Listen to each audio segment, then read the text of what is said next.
माघ मास महात्म 25वां अध्याय।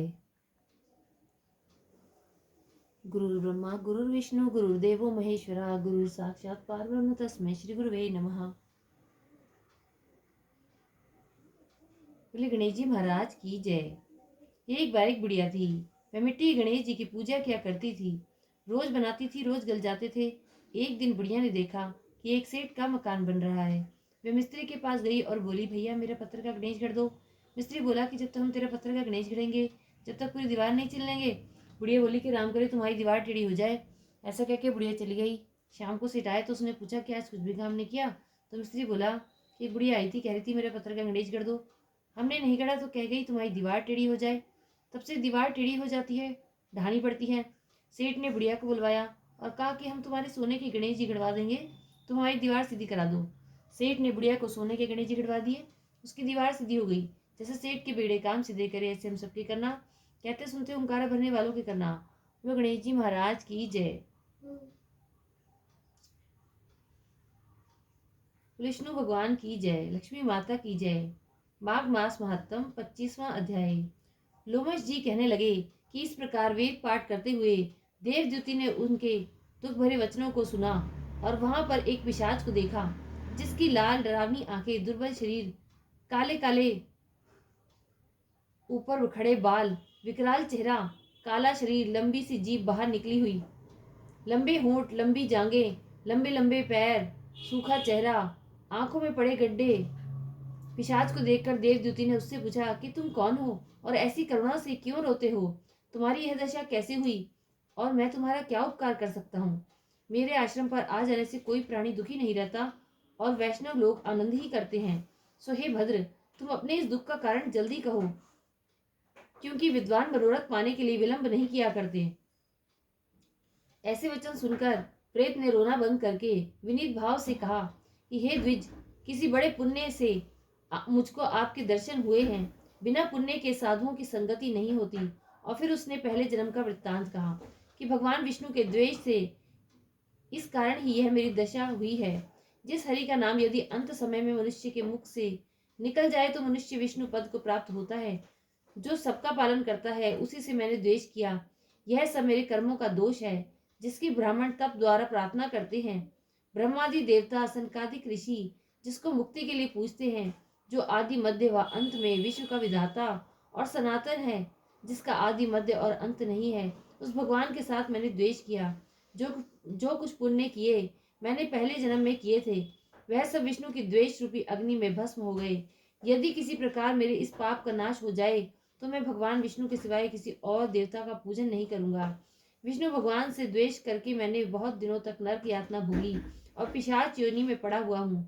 इस प्रकार मैं किसी अच्छे कर्म के योग से आपके आश्रम में आया हूँ, जहाँ पर आपके सूर्य रूपी दर्शन ने मेरे दुख समान अंधकार को दूर कर दिया है।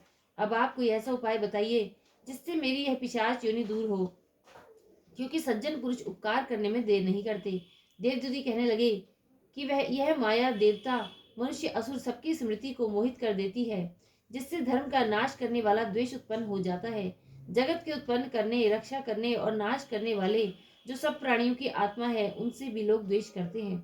जिनके अर्पण करने से सभी कर्म सफल होते हैं, उनकी भक्ति में से मुख मोड़ने वाले मूर्ख कौन सी गति को प्राप्त नहीं होते। चारों वर्णों का वेदोक्त हरि का भजन करना ही उत्तम है, अन्यथा कुमार्ग में चलने वाले मनुष्य नरक के गामी होते हैं। इसी कारण वेद विरुद्ध कर्मों को त्यागना चाहिए। अपनी बुद्धि से बचे हुए धर्म के मार्ग पर चलने से मनुष्य परलोक के पथ का भी नाश करते हैं। वह वेद, देवता और ब्राह्मणों की निंदा करते हैं। झूठे मन कल्पित शास्त्रों को मानने वाले नरक में जाते हैं। देवादिदेव विष्णु से विमुख होने वाले नरक में जाते हैं, जैसे द्रविड़ देश का राजा नरक में गया। इस कारण इसकी निंदा नहीं करनी चाहिए और वेद में न कही गई क्रिया को भी नहीं करना चाहिए। लोमश जी कहने लगे कि ऐसा करने पर मुनि से पिशाच को सुमार्ग बतलाया कि माघ मास में तुम प्रयाग में जाकर स्नान करो, उससे तुम्हारी ये पिशाच योनि समाप्त हो जाएगी। माघ मास में प्रयाग में स्नान करने से मनुष्य पहले जन्म के सब पापों से मुक्त हो जाता है। वहां पर स्नान करने से मुक्ति प्राप्त होती है। इससे बढ़कर और कोई प्रायश्चित नहीं है। संसार में है मोक्ष और स्वर्ग का खुला हुआ द्वार है। गंगा और यमुना का संगम त्रिवेणी सागर में सबसे उत्तम तीर्थ है। पाप रूपी बंधन को काटने के लिए यह कुल्हाड़ी है। कहाँ तो विष्णु, सूर्य, तेज, गंगा, यमुना का संगम, और कहाँ यह तुच्छ पाप रूपी तृण की आहुति। जैसे घने अंधकार को दूर करने वाला शरद का चंद्रमा चमकता है, उसी तरह संगम के स्नान से मनुष्य पवित्र हो जाता है। मैं तुमसे गंगा यमुना के संगम का वर्णन नहीं कर सकता, जिसके जल की एक बूंद के स्पर्श से केरल देश का ब्राह्मण मुक्त हुआ। ऋषि के ऐसे वचन सुनकर प्रेत के मन में शांति उत्पन्न हो गई, मानो सब दुखों को से छूट गया हो। प्रसन्नता से उसने विनय पूर्वक ऋषि से पूछा कि क्या कि हे मुनि, केरल देश का ब्राह्मण किस प्रकार मुक्त हुआ, यह कथा कृपा करके विस्तार पूर्वक कहिए। देवदूति कहने लगा कि केरल देश में वासु नाम वाला एक वेद पारंगत ब्राह्मण था। उसके बंधुओं ने उसकी भूमि छीन ली, जिससे वह निर्धन और दुखी होकर अपनी जन्मभूमि त्याग कर देश विदेश में घूमता। किसी व्याधि से ग्रस्त होकर मृत्यु को प्राप्त हो गया। उसका कोई बांधव न होने के कारण उसकी और वैदिक क्रिया भी नहीं हुई, और न ही उसकी दाह क्रिया हुई। इस प्रकार क्रिया के लोप होने से निर्जन वन में प्रेत होकर चिरकाल तक फिरता रहा। शीत, ताप, भूख, प्यास के दुख से हाहाकार करता हुआ वह नंगे शरीर रोता फिरता था, परंतु उसको कहीं सदगति नहीं दिखाई देती थी।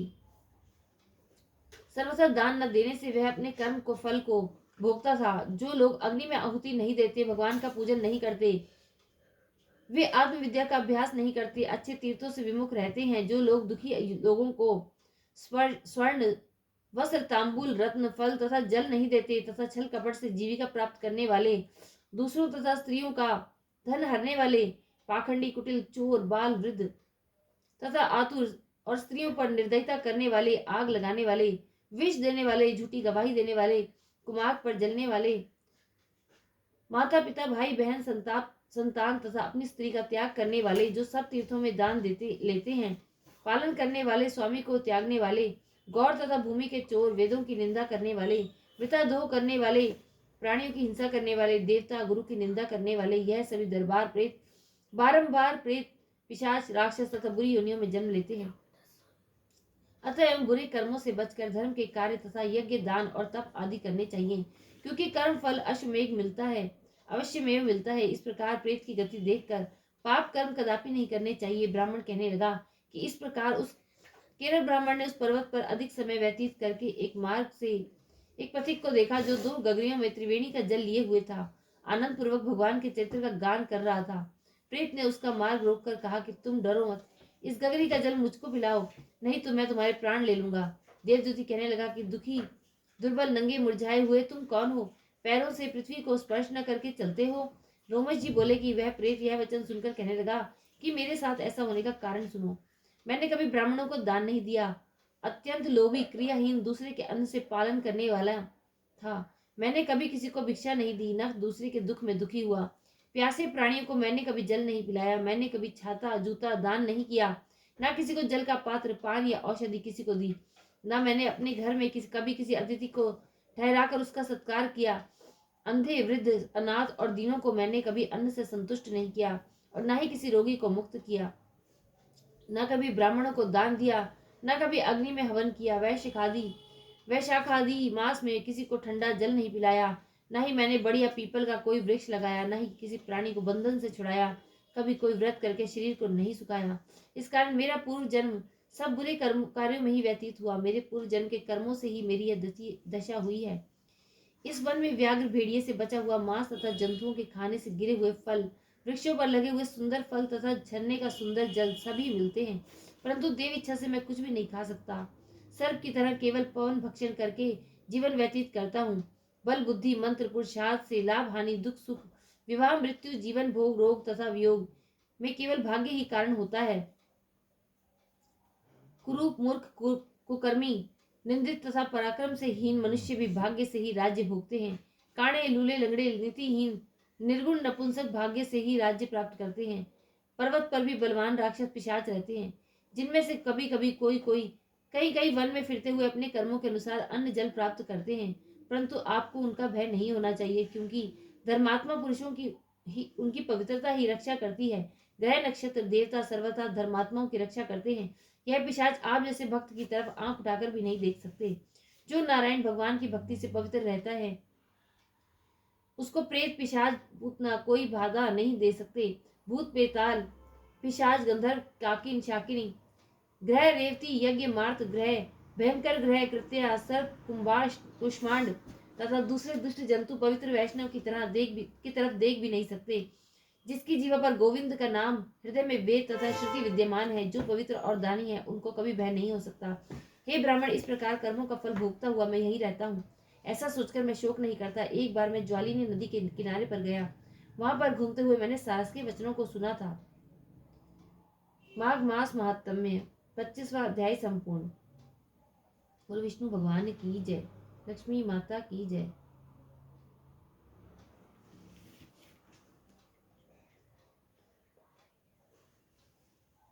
धीरे धीरे रखिए।